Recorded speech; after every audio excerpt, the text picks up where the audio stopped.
Kalau kamu nonton video ini sampai habis, kamu bakal lebih melek keuangan daripada 80% orang seumuran kamu. Karena aku bakal bongkar 5 nasihat keuangan yang kelihatannya awalnya masuk akal, tapi sebenarnya sesat. Dan parahnya, masih banyak banget orang yang percaya dengan nasihat ini. Hati-hati, jangan sampai kamu gampang banget untuk telan mentah-mentah mitos-mitos keuangan yang bakal aku di video ini, karena bukannya kamu bakal cuan, tapi malahan kamu bakal boncos dan bahkan bisa amit-amit bangkrut.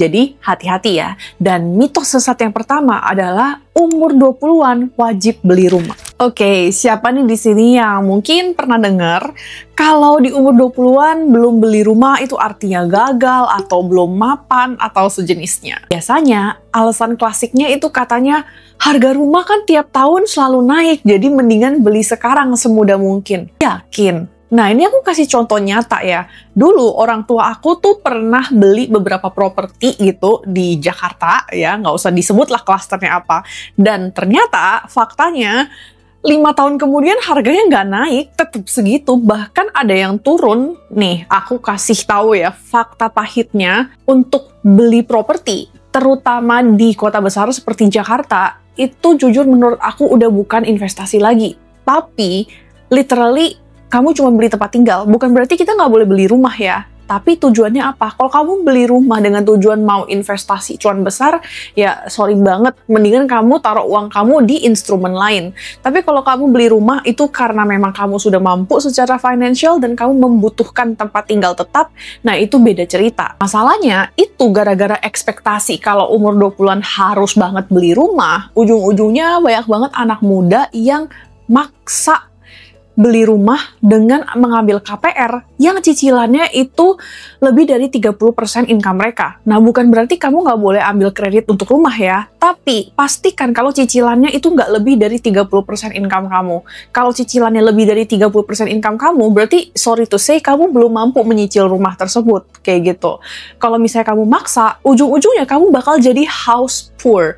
Maksudnya, kamu ini punya rumah, tapi kamu tiap hari bener-bener stres berat gara-gara kamu dikejar-kejar cicilan, karena mayoritas income kamu dipakai untuk bayar cicilan. Kayak gitu, kamu nggak punya dana darurat, nggak punya investasi lain, dan kamu tiap hari stres, pusingin, bayar cicilan. Kamu mau hidup seperti itu? Ingat ya, memang tempat tinggal itu adalah salah satu kebutuhan pokok. Tapi untuk mendapatkan tempat tinggal, kan caranya nggak harus dengan beli rumah. Mungkin kamu bisa sewa dulu, atau mungkin kamu nggak harus beli rumah, mungkin kamu bisa beli apartemen, atau apa, itu bisa kamu pikirkan sendiri, kayak gitu. Yang bahaya adalah kalau misalnya kamu memaksakan. Oke, jadi sebelum kamu beli rumah, coba kamu pikir-pikir, apakah kamu benar-benar membutuhkan atau ternyata ini cuma gengsi doang? Sebelum aku lanjut ke nasihat sesat selanjutnya, kalau kamu suka belajar tentang glow up keuangan secara realistis, jangan lupa untuk like dan subscribe biar kamu nggak ketinggalan video berikutnya. Oke, nasihat sesat yang kedua adalah jangan pakai kartu kredit. Banyak banget orang yang automatically langsung takut sama kartu kredit karena mereka bilang kalau pakai kartu kredit itu pasti kena bunga. Padahal faktanya, selama kamu bayar tagihannya secara full dan tepat waktu, bunganya itu 0. Justru kalau kamu perhatikan nih orang-orang yang kaya, mereka tuh lebih suka pakai kartu kredit loh daripada kartu debit. Nah, kenapa? Pertama, karena kartu kredit itu sebenarnya lebih aman gitu. Nggak percaya? Nah, maksudnya tuh kayak gini. Di era sekarang kan banyak kasus data bocor lah, kebobolan lah, dihack lah gitu. Nah, kalau misalnya kamu pakai kartu kredit, itu sebenarnya transaksinya itu masih dalam bentuk tagihan. Oke, jadi begitu kamu lihat di tagihan kamu ada beberapa tagihan yang mencurigakan, yang bukan kamu melakukan gitu, maksudnya dilakukan oleh pelaku atau pihak-pihak yang nggak bertanggung jawab, kamu tinggal telepon ke bank dan kamu laporkan kasus itu. Oke, nanti banknya bisa bantu untuk hapus tagihannya. Of course, dia bakal selidiki dulu itu penipunya siapa dan apakah itu benar penipu gitu. Jadi kamu nggak bisa ngakalin ya. Kalau misalnya memang beneran penipu, banknya bisa hapus tagihannya. Dan aku pun udah pernah coba sendiri gitu.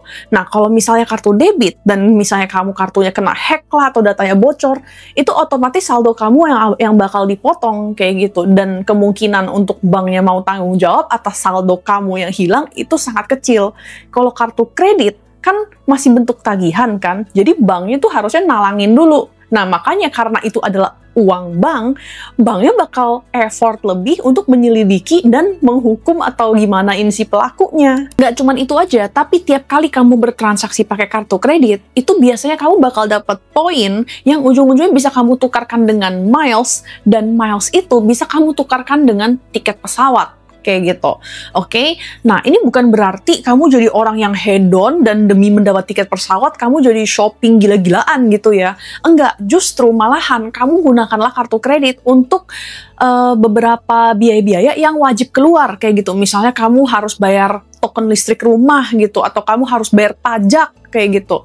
Atau bahkan untuk peralatan, kalau aku pakai kartu kredit itu untuk beli bahan baku bisnis. Seperti aku kan ada bisnis dekor, nah itu semua bunga lah, hiasan, kain meja, itu semua aku beli pakai kartu kredit semua gitu. Karena itu udah harus keluar kan biayanya kan, jadi might as well aku pakai kartu kredit, aku dapat poin, aku bisa jalan-jalan gratis gitu. Intinya adalah kalau kamu pakai kartu kredit sebagai alat pembayaran, bukan alat ngutang, itu aman. Yang bahaya itu kalau kamu pakai kartu kredit dengan mindset seperti ini. Wah, sekarang aku lagi nggak punya duit nih, saldonya lagi krisis nih, udah akhir bulan nih. Aku pakai kartu kredit aja biar bayarnya nanti, kayak gitu. Nah, kalau gitu sesat ya guys. Dan biasanya tiap kali aku sharing seperti ini, pasti ada yang bilangin, pasti sales kartu kredit. Bukan ya, aku bukan sales kartu kredit, bukan sales asuransi, ataupun semua sales-sales yang seperti itu. Aku netral, makanya aku bisa sharing ilmu keuangan yang bener-bener menurut aku bagus. Aku nggak akan sharing sesuatu yang menurut aku sampah. Oke, nasihat keuangan yang sesat selanjutnya, aku yakin pasti banyak banget yang nggak setuju, tapi aku jujur nggak ngerti kenapa masih banyak banget yang percaya nasihat ini, yaitu beli emas pasti cuan. Sumpah, ini tuh kepercayaan klasik warga plus 62 ya, gitu. Siapa bilang gitu kalau emas itu pasti cuan? Namanya emas kan ya investasi. Namanya investasi itu mana ada yang berani jamin pasti cuan. Nih, aku kasih lihat ya gambar grafik emas 5 tahun terakhir. Dan kalau kamu perhatikan di tahun 2020 sampai 2023 itu harga emas segitu-gitu aja gitu. Nggak ada kenaikan yang signifikan gitu. Yes, memang dalam jangka panjang harga emas ya pasti naik. Namanya juga investasi gitu. Tapi kalau kamu beli emas dengan harapan bakal cuan bulan depan, mohon maaf kamu salah. Nggak cuman itu, tapi kalau kamu investasi emas, kamu harus tahu dan sadar kalau ada yang namanya spread. Dan untuk investment emas, spreadnya itu besar. Nah, spread itu apa? Itu adalah selisih antara harga jual dengan harga beli. Oke? Nah, maksudnya kayak gini. Kalau kamu lihat hari ini harga pasar emas itu adalah 1,9 juta per gram. Nah, kamu pergi ke toko emas dan kamu mau beli emasnya. Mereka akan jual ke kamu 1,9.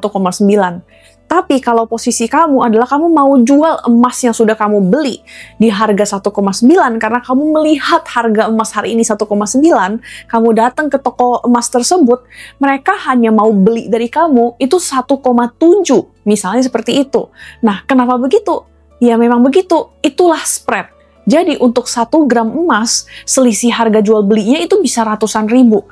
Jadi kalau kamu mau berharap cuan dari emas, meskipun baru naik sedikit, nggak bisa kayak gitu. Kamu harus tunggu sampai harga emas itu cuannya udah naiknya udah jauh, baru kamu bisa cuan, karena ada spread. Dan jangan lupa, yang namanya emas batangan, itu masih ada resiko hilang atau dicuri gitu. Nah, ini bukan berarti aku bilang jangan investasi emas ya. Enggak, investasi emas itu bagus kok.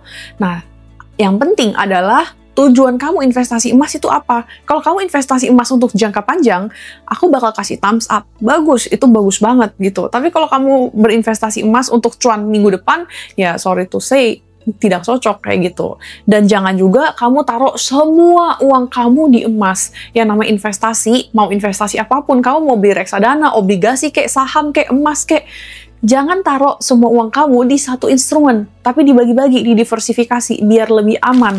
Oke, nasihat sesat berikutnya adalah hemat pangkal kaya, kayak gitu.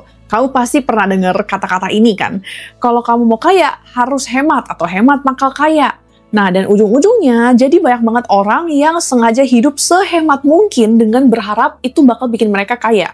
Oke? Nah, hemat itu bukan sesuatu yang jelek, oke? hidup hemat itu suatu habits yang bagus. Tapi jangan sampai kamu mengandalkan hemat aja, karena yang namanya berhemat itu ada batasnya, oke? Lebih efektif kalau kamu naikin income. Bayangin deh, kalau misalnya sekarang gaji kamu itu cuma 2 juta sebulan, kamu mau sehemat mungkin sampai nggak makan nggak minum gitu, juga maksimal yang bisa kamu hemat, yang maksimal yang bisa kamu tabung adalah 2 juta sebulan, karena income kamu cuma 2 juta sebulan. Tapi coba kalau kamu naikin income kamu misalnya jadi 10 juta sebulan, bisa nggak kamu nabung lebih dari 2 juta sebulan? Bisa kan? That's why aku selalu saranin untuk lebih baik naikin income daripada kamu hidup sehemat mungkin. Oke, nggak berarti kita harus hedon, oke? Hemat itu bagus. Tapi jangan sampai kamu mengandalkan hemat doang dan kamu nggak pernah mau coba mencari sumber income lain, kayak gitu. Karena nggak bagus juga untuk kita cuman mengandalkan satu sumber income. Jadi buat kamu nih, yang mungkin cuman punya satu income aja, gitu. Misalnya kamu cuman kerja kantoran atau cuman punya satu bisnis. Coba kamu cari sumber income lain, gitu. Mungkin kamu bisa coba bikin bisnis sampingan, kamu coba freelance, atau kamu cari side hustle, bahkan kamu bisa jadi content creator seperti aku gitu. Nah, aku sendiri sumber income-nya juga banyak dari content creator dan business owner gitu. Aku punya 2 bisnis, dan aku sebagai content creator juga income-nya nggak cuma dari endorse, tapi juga ada dari AdSense dan komisi affiliate. Nah, contohnya seperti itu. Oke, nasihat sesat berikutnya adalah kerja keras biar cepet kaya. Kayak gitu. Siapa bilang kalau kerja makin keras, kamu bakal makin cepet kaya? Gini ya, coba kamu lihat deh, maaf banget misalnya kuli bangunan kayak gitu. Mereka kerja keras nggak? Kerja keras banget, capek banget. Tapi mereka cepet kaya nggak? Nggak kan? Itulah realita pahitnya. Kerja keras itu penting ya, oke? Tapi kamu nggak bisa cuma mengandalkan kerja keras aja kayak gitu. Kamu harus kerja cerdas. Oke, nah ini bukan berarti kamu rebahan tiap hari terus males-malesan. Oke, of course kita tetap harus melakukan yang terbaik saat kita lagi bekerja. Nah, tapi melakukan yang terbaik dalam bekerja itu bukan berarti kita kerja 24 jam 7 hari seminggu gitu ya.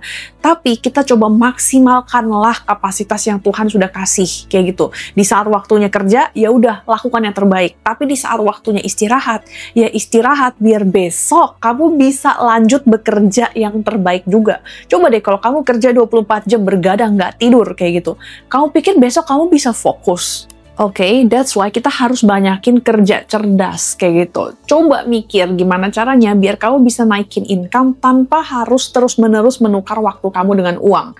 Apa yang bisa kamu leverage? Apakah kenalan, networking, bahkan modal atau tabungan yang sudah kamu punya? Apakah kamu perlu hire tim? Atau mungkin kamu perlu pindah pekerjaan? Nah, itulah yang harus kamu pikirkan. Itu kerja cerdas. Oke, gimana caranya biar kamu nggak harus menukarkan 24 jam kamu demi uang?